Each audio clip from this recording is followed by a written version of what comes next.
પ્રાંત કચેરીમાં પ્લસ અહીંયા અમારા ટીપીઓ સાહેબને મળવા આવેલા છે. અમે બહુ બધા શિક્ષકો અહીંયા ભેગા થયેલા છે. આજે અમે પ્રાંત સાહેબને અને મામલતદાર સાહેબને આવેદન આપેલું છે. અમારા 200 શિક્ષકો ઓલરેડી બીએલઓ તરીકે કામ કરે છે. સરકારના નિયમ પ્રમાણે 12 થી 13 કેડર છે બીએલઓની કામ કરવા માટે રેડી કરાવેલી છે, પણ છતાં બી બધા જ ઓર્ડરો બીએલઓને આપ્યા છે. વત્તા બીએલઓ સહાયક તરીકે પણ શિક્ષકોને કામગીરી આપી છે. હવે લગભગ 80% શિક્ષકો બીએલઓની કામગીરીમાં જ રોકાયેલા છે.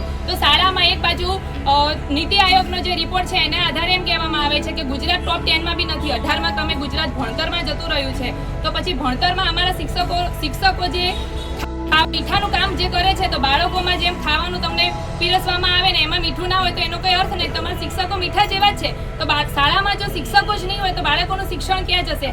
કામગીરી કરવામાં કંઈ વાંધો નથી, પણ શિક્ષણના ભોગે કામગીરી નહીં થાય.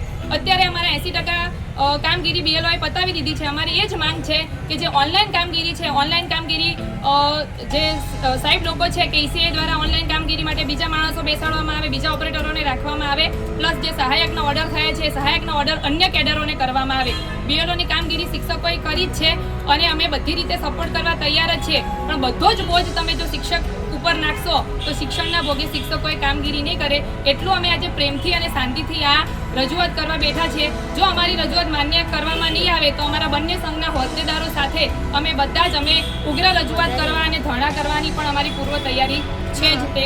એટલે અમારી વિનંતી છે કે અમારી આ જે બી માંગણી છે એને સ્વીકાર કરવામાં આવે.